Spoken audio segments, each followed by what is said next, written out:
Hello friends, today we shall teach the second part of the chapter, the portrait of the lady. In our last video we studied the chapter till here. Wait a minute. We studied the chapter till here. यहाँ तक हमने पढ़ा था chapter को.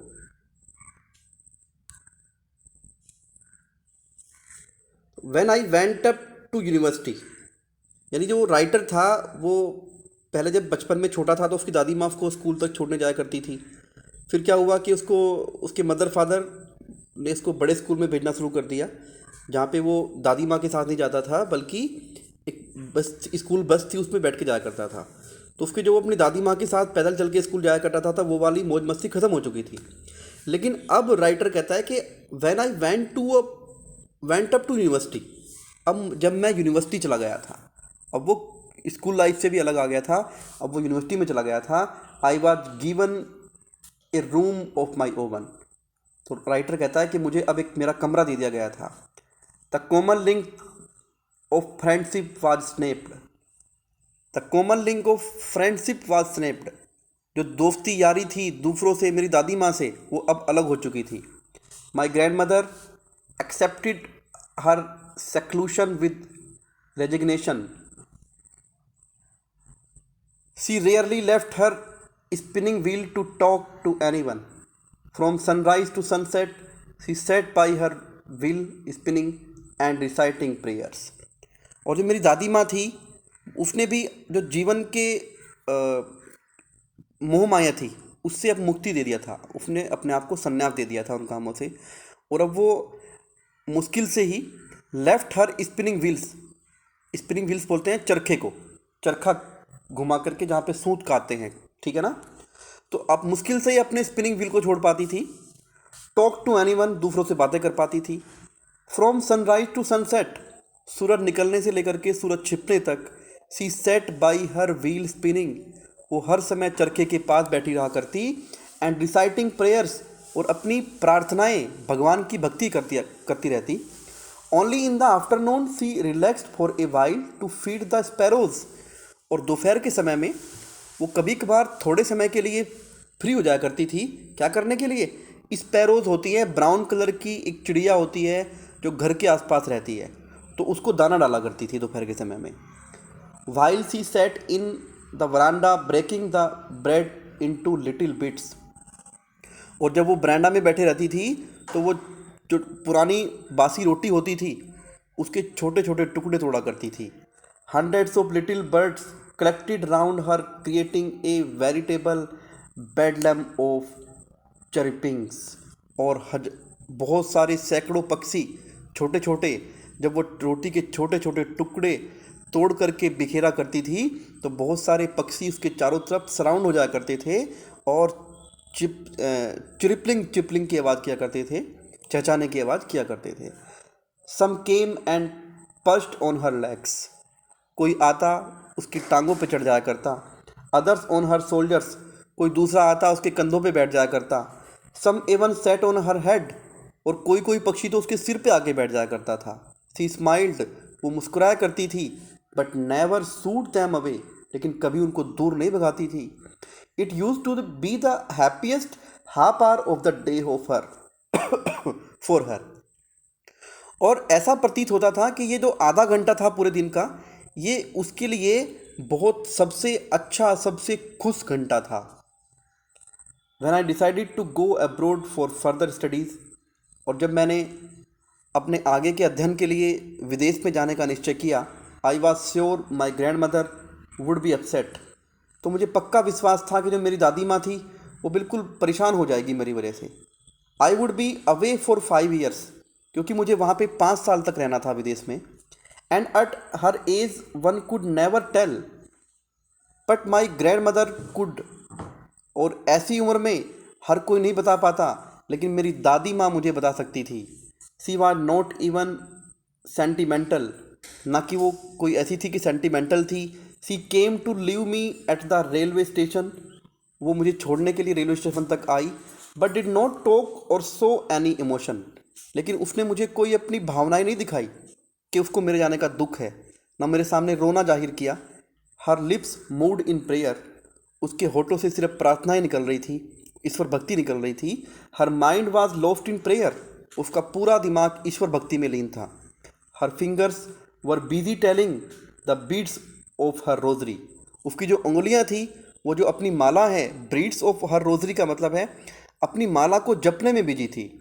Silently सी किफ्ट माई forehead, और धीरे से उसने मेरे माथे को चूमा। And when I left I cherish the moist imprint as perhaps the last sign of physical contact between us. और जब हम दोनों मिले, उसने मुझे चूमा और मुझसे अलग हुई, तो मुझे लगा कि ये दुनिया के सबसे ज़्यादा हसीन पल, शारीरिक पल मेरे लिए थे उस समय। But that was not so, लेकिन ऐसा नहीं था। After 5 years I came back home, 5 साल के बाद जब मैं वापस घर आया। Wait a minute, next page.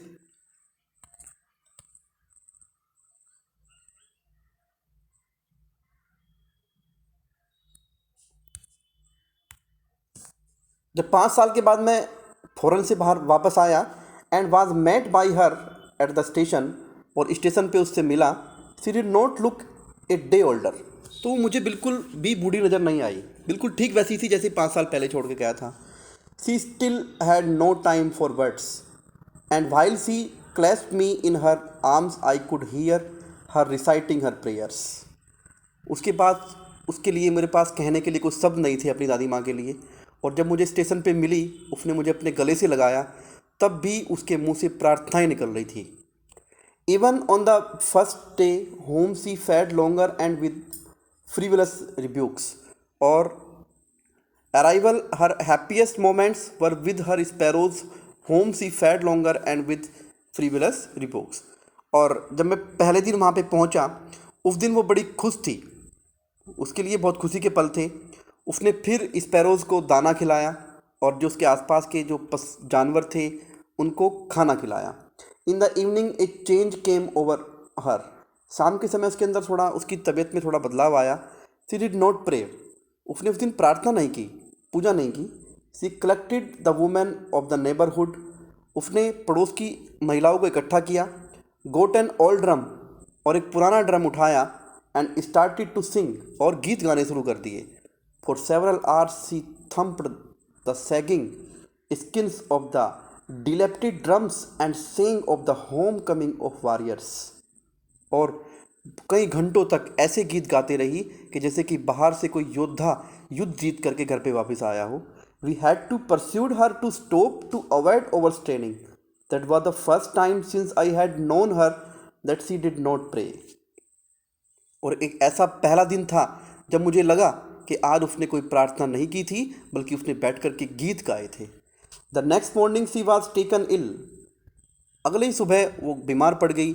It was a mild fever and the doctor told us that it would go, हल्का सा बुखार था, डॉक्टर ने हमें बताया कि जल्दी ही चला जाएगा।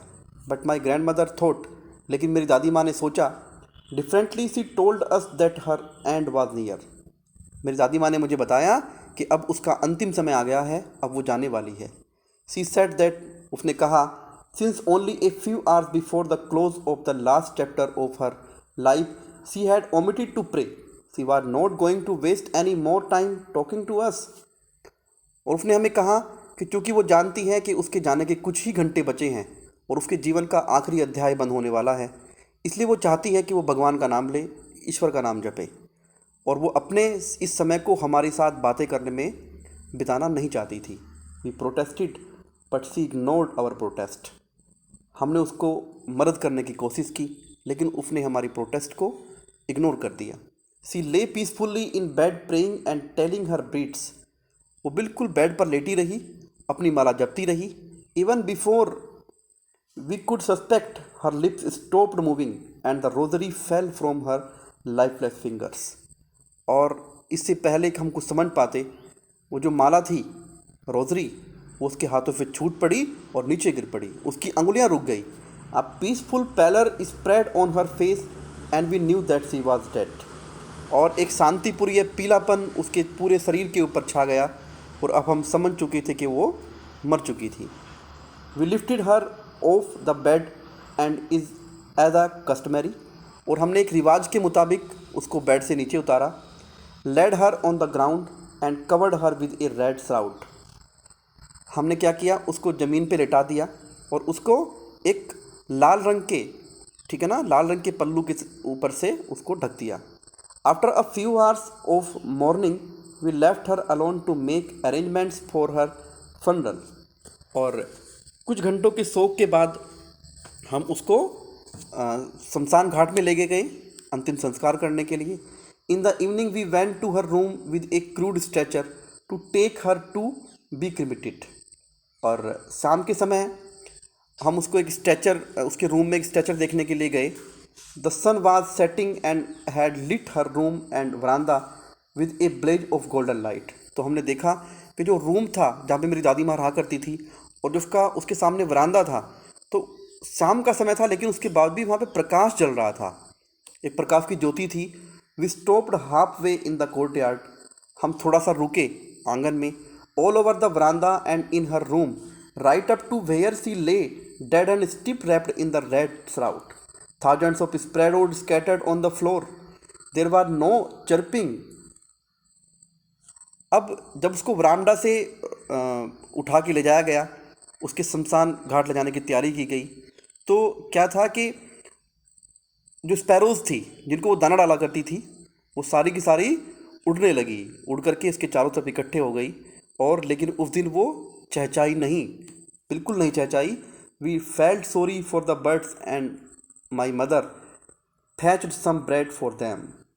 हमें एहसास हुआ उन पक्षियों के लिए कि मेरी माँ उनको हमेशा क्या करती थी, उस दिन ब्रेड नहीं डाल पाई। She broke it into the little crumbs. और उसने क्या किया, अब वो उनको तोड़ा करती थी, उनको छोटे छोटे टुकड़ों में तोड़ा करती थी और उन पक्षियों को डाला करती थी। The way my grandmother used to, जो तरीका मेरी दादी माँ अपनाया करती थी, and threw it to them, और उन टुकड़ों को उनको फेंक दिया करती थी। The sparrows took no notice of the bread. लेकिन उस दिन उन स्पैरोज ने उन रोटियों पर कोई ध्यान नहीं दिया। मतलब होता क्या है कि जब हमने देखा कि दादी माँ का ये समय ऐसा था कि इस दिन वो हर रोज़ उन स्पैरोज़ को दाना डाला करती थी या रोटी के टुकड़े डाला करती थी, तो मेरी माँ ने ऐसा ही किया, रोटी के कुछ टुकड़े तोड़े और उन स्पैरोज़ को डाले। लेकिन उन स्पैरोज़ ने क्या किया, उन स्पैरोज़ ने उनकी तरफ, टुकड़ों की तरफ ध्यान नहीं दिया, बल्कि वो शोक में मेरी दादी माँ के चारों तरफ बैठी रही। When we carried my grandmother's corpse off, और जब हम अपनी दादी माँ के शव को बाहर लेके गए, दे फ्ल्यू अवे क्वाइटली, वो भी हमारे साथ साथ गई। Next morning the sweeper swept the bread crumbs into the dustbin. और अगले दिन जितना भी वो रोटी के जो टुकड़े छोटे छोटे फर्श पे डाले हुए थे, वो सारे के सारे टुकड़े जो सफाई वाला आया था, उस सफाई वाले ने उठा करके वो डस्टबिन में डाल दिए।